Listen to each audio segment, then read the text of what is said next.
রবীন্দ্রনাথ ঠাকুরের একটা অসাধারণ ব্যঙ্গাত্মক কবিতা আছে জুতা আবিষ্কার। চলুন আজ আমরা এই গল্পটার গভীরে ডুব দিই। এই গল্পটা আমাদের দেখায় যে কিভাবে একটা ছোট্ট সহজ সমস্যার জন্য আমরা প্রায় সবথেকে জটিল আর বড়সড় সমাধান খুঁজতে যাই। এই প্রশ্নটা দিয়ে আজকের আলোচনাটা শুরু করা যাক, কি বলেন? কারণ গল্পটা শুনলেই পরিষ্কার হয়ে যাবে কিভাবে অনেক সময় সহজ সমস্যার সমাধান করতে গিয়ে আমরা নিজেরাই বিষয়টাকে আরও অনেক বেশি জটিল আর বড় করে ফেলি। তো চলুন গল্পের ভেতরে ঢোকা যাক। কাহিনীটা হচ্ছে রাজা হবুচন্দ্রকে নিয়ে, আর তার সঙ্গে আছেন তার মন্ত্রী গবুচন্দ্র। একদিন হল কি, রাজা মশাই এক অদ্ভুত কিন্তু তার মতে ভয়ানক এক সমস্যায় পড়লেন। রাজা ঠিক এই কথাটাই বললেন তার মন্ত্রীকে। একবার ভাবুন তো, রাজার অভিযোগটা কি? না, মাটিতে পা ফেললেই পায়ে ধুলো লাগছে। আরে এটা তো খুবই স্বাভাবিক একটা ব্যাপার, তাই না? কিন্তু না, রাজার কাছে এটা ছিল একটা অসহ্য বিষয়। আর তার এই সাধারণ অভিযোগটাই, বিশ্বাস করুন, পুরো রাজ্যে রীতিমতো তোলপাড় ফেলে দিয়েছিল।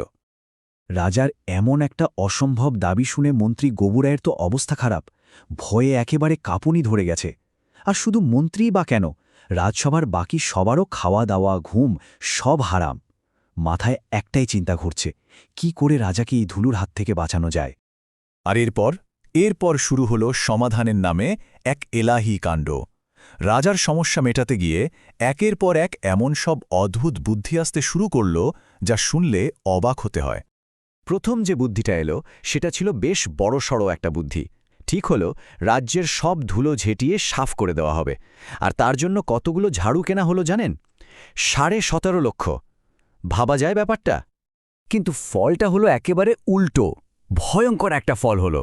এতগুলো ঝাঁটার দাপটে রাজ্যের সব ধুলো উঠতে শুরু করল, আর সোজা এসে রাজার মুখে, চোখে, নাকে, সব জায়গায়। অবস্থা এমন যে ধুলোর মেঘে আকাশটাই ঢেকে গেল। মানুষ তো কাশতে কাশতে প্রায় যায় অবস্থা। মানে ধুলো সরাতে গিয়ে পুরো রাজ্যটাই ধুলোয় ঢেকে গেল। তো প্রথম চেষ্টা তো পুরোপুরি ব্যর্থ। এবার এলো দ্বিতীয় বুদ্ধি, আর এবার সংখ্যাটা আরও বড়। 21 লাখ। 21 লাখ ভিস্তিওয়ালাকে, মানে যারা জল বহন করে, তাদের কাজে লাগানো হলো। নির্দেশ দেয়া হলো জল দিয়ে সব ধুলো ধুয়ে সাফ করে দাও।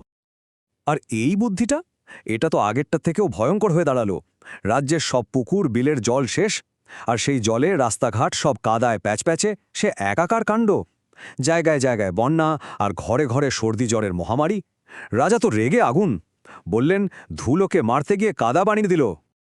তো ঝাড়ু দিয়েও হলো না, জল দিয়েও হলো না। এবার রাজসভার পণ্ডিতরা আরও অনেক বড় করে ভাবতে শুরু করলেন। আর তাদের ভাবনা চিন্তা এবার এতটাই বড় হলো যে সব সীমা ছাড়িয়ে গেল। একবার বুদ্ধিগুলো দেখুন। একদল বলল, পুরো পৃথিবীকে মাদুর আর কার্পেট দিয়ে ঢেকে দাও। আরেকদল বলল, তার চেয়ে রাজাকেই ঘরের ভেতর আটকে রাখো, ধুলো লাগার সুযোগই থাকবে না। আর সবশেষে সবচেয়ে বড় বুদ্ধিটা এলো।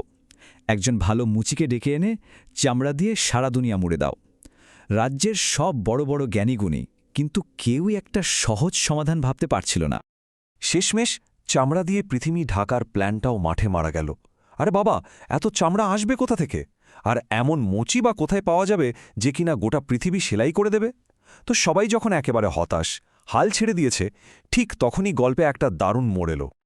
যখন রাজ্যের সব বাঘা বাঘা পণ্ডিতরা হার মেনে নিলেন, ঠিক তখন এমন একজন সমাধান নিয়ে এগিয়ে এলেন যার কথা কেউ কল্পনাও করতে পারেনি। এই জায়গাটা একটু ভালো করে বোঝা দরকার। দেখুন, দুটো ভাবনার মধ্যে পার্থক্যটা কোথায়। রাজসভার সবাই কি চেষ্টা করছিল? পুরো পৃথিবীটাকেই বদলে ফেলার। আর একজন সাধারণ বয়স্ক কারিগর এসে কি বললেন? তিনি বললেন, পুরো পৃথিবীকে বদলানোর দরকার নেই, বদলাতে হবে শুধু সংযোগের জায়গাটা, অর্থাৎ রাজার পা। আর এটাই ছিল সেই যুগান্তকারী সমাধান। একেবারে মোক্ষম কথা।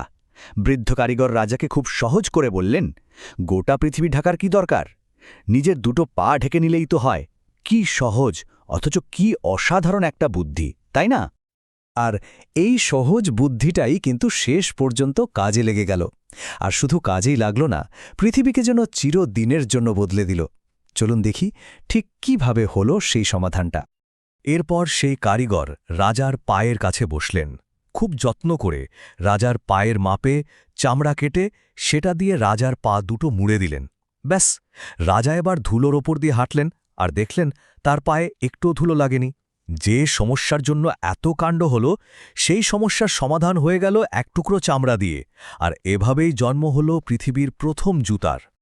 কিন্তু গল্পটা এখানেই শেষ নয়। শেষে রয়েছে রবীন্দ্রনাথের সেই বিখ্যাত ব্যঙ্গের ছোঁয়া। জুতা আবিষ্কার তো হলো, আর সঙ্গে সঙ্গে মন্ত্রী গবুরাই কি বললেন জানেন? বলে উঠলেন, আরে এই বুদ্ধিটা তো আমি ভেবে রেখেছিলাম, কিন্তু আশ্চর্য, এই সামান্য মুচিটা সেটা জানল কি করে? আসলে এই গল্পটা তো শুধু একটা মজার কবিতা নয়, এটা আমাদের অনেক কিছু ভাবায়। আজকের দিনেও তো আমরা এরকম কত সমস্যা সমাধান করতে গিয়ে পুরো পৃথিবী ঢাকতে চাইছি, তাই না? অথচ হয়তো তার সমাধানটা লুকিয়ে আছে খুব সহজ ছোট্ট একটা জুতা আবিষ্কারের মধ্যে। একটু ভেবে দেখার মতো বিষয়, তাই না?